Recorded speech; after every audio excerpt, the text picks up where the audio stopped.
is Friday, August 30th, 2024. And last night, CNN aired the interview with Vice President Kamala Harris and her running mate, Tim Walz, that they recorded while doing a sort of a bus tour in Georgia.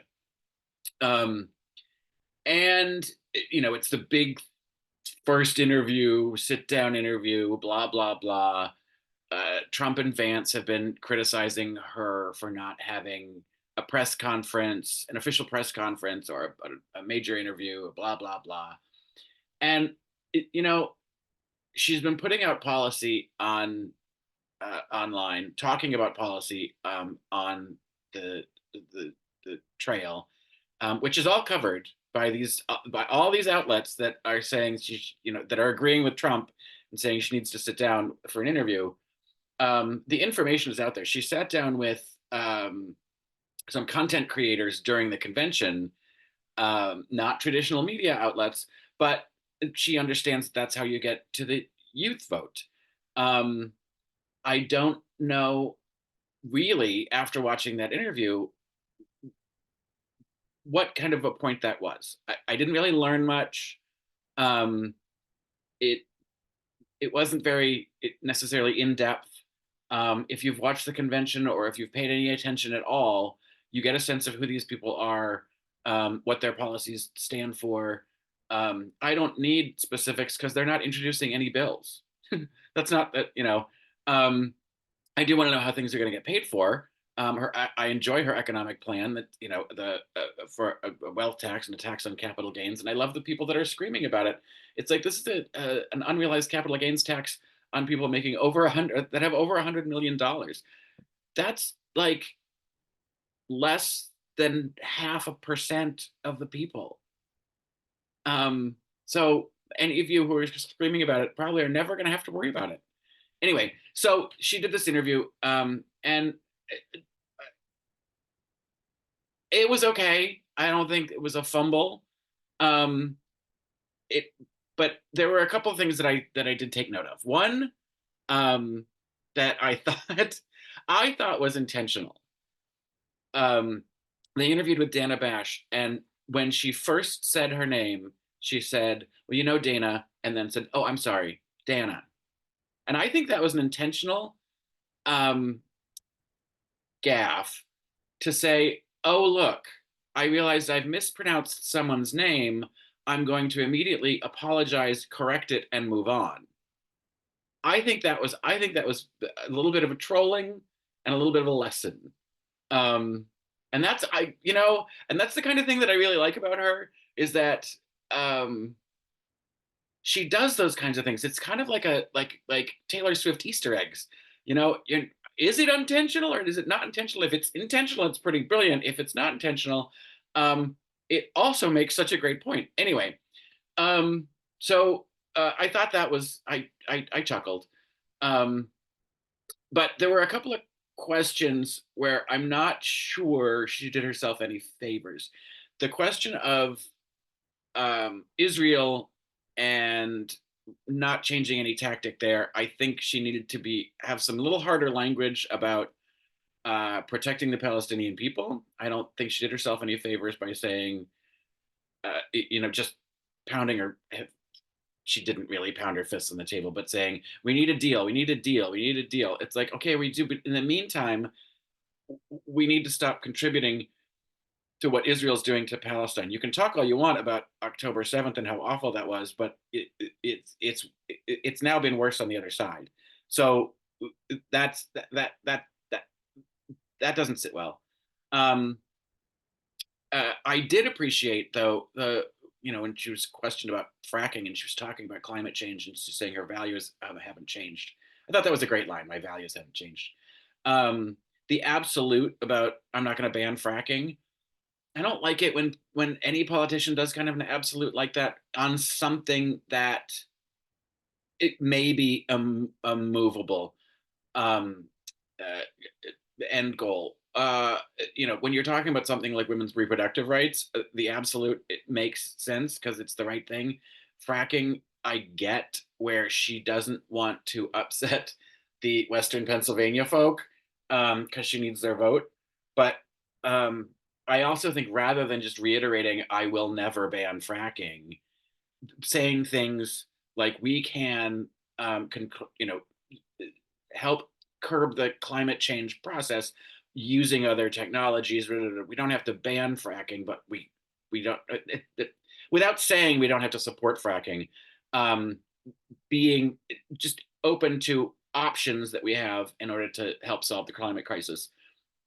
Um, but so I think that could have been more nuanced. I didn't do a very good job of it, but I'm not running for president. I don't want to run the country. Well, kind of I do. I'd like to be in charge. Um, but you know, um, then the other thing that I thought, I just went a whole other direction about, well, I don't want to live in the White House, and weather in Washington D.C. is terrible. Anyway, the other thing, um, it's so humid. Tim Walz's response about I carried a weapon. I think he could have been a little more direct in saying, um, in the moment of us, as I was talking about guns, I meant the types of guns that are in war. I didn't. It was misspeak and kind of an overreach, but it's not my intent. And it wasn't my intent uh, to you know color my experience or change the experience that I had. It was just a slip of the tongue in a moment of passionate speaking about protecting children. I think he could have done a better job with that. And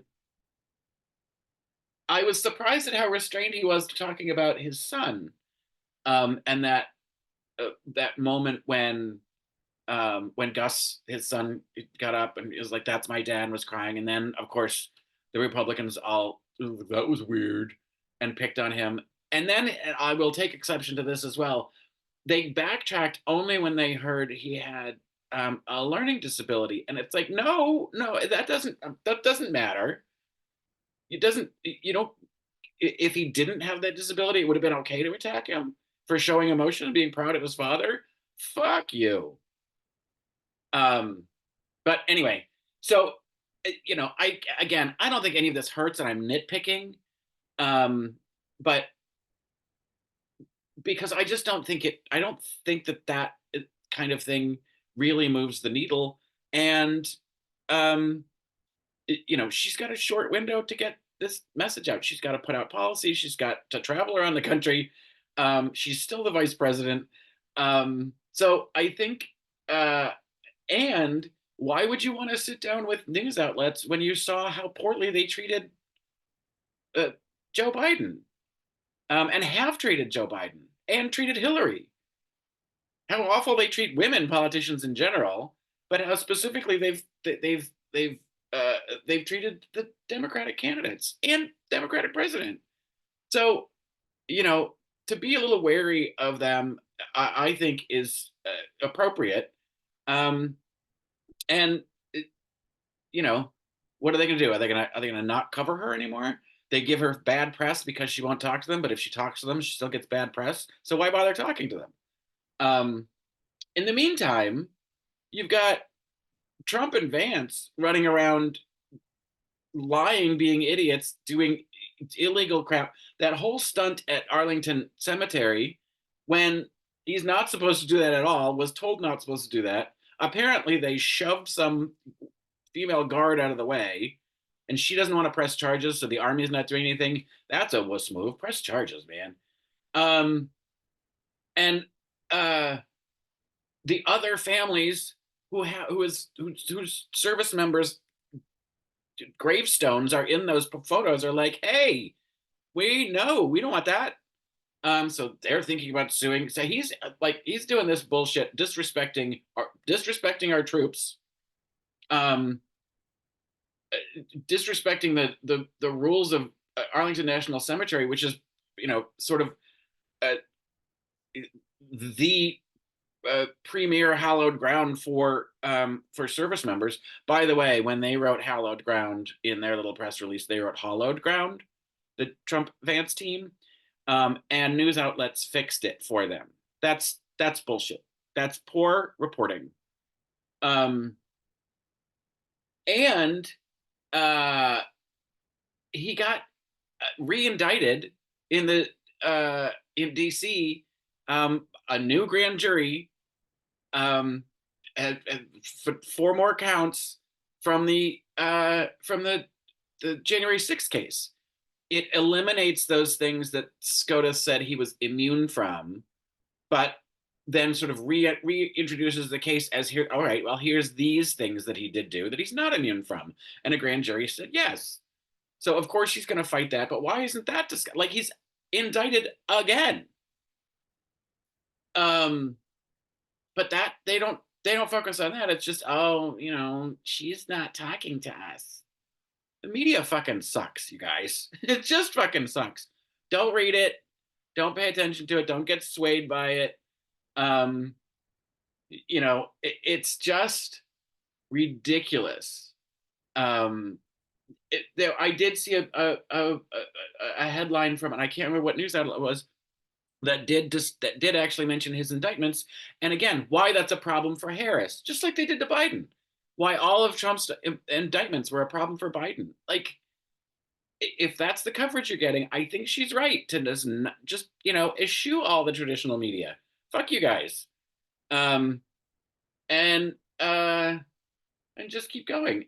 It I don't know where we get, but we've as the clock dwindles down, and early voting starts soon. I just, you know, I, I worry about Hillary's emails thing coming from the mainstream media, because they they clearly prefer the chaos and clicks and crap, excuse me, of Trump, which to me is so short-sighted, because he isn't interested in anything, any kind of coverage that isn't positive to him. So if you let him take control again, he's made it very clear what he wants to do and how he's going to do it. He's got way too much power that will, see that people will cede to him, that will shut down CBS News, and you know, and any newspaper that isn't uh, flattering to the state. He loves what goes on in uh, North Korea, right? And in Russia. It's all beautiful propaganda for their dear leader. And that's all he wants. Um, and that's where we'll end up. We're halfway there as it is, uh, which is just remarkable to me, how much journalistic integrity has gone out the window. But I love to see, my favorite thing to see online on Twitter and Threads and all those things. And I don't see the posts from Fox News, so I don't see what those responses are. But everything that I see that's a bullshit take from the New Yorker or New York Times or Washington Post, it is just one after another of, you guys have lost your minds. This is bullshit reporting. What happened to you? Why are you such assholes? When are you going to wake up and actually do your job? Like, it's just a constant barrage of, we don't believe you. So I do feel like, at least this time around, as opposed to 2016, there's so much more pushback, so much more awareness of what's being manipulated by institutions that we thought we used to be able to trust, and we can't. So that's fun. Anyway, I rambled on too long. Here we are at the eve of Labor Day weekend, when I guess we are supposed to honor uh, people's labor and the workers. It is interesting to me that JD Vance did a little rally stop with, I think it was the Boston Firefighters Union, um, and he said that that he and Trump were the most worker friendly Republican candidates in decades. Which, if that's true, all that says is that the Republicans hate the working people. But boy, did those firefighters boo him. And then he said that he called them haters. He's remarkably bad at this, which is just it's you couldn't even write this. If you put this on Veep, you'd be like, no, somebody would replace him. He can't be replaced. Uh, and so it gets too late. Unless of course Trump has him killed, which wouldn't put that past him either. You never know. Long trip to get to inauguration day. But in the meantime, let's enjoy 3 day weekends if we have them, and appreciate all those people that are working for us specifically this weekend because they're not getting the weekend to celebrate themselves.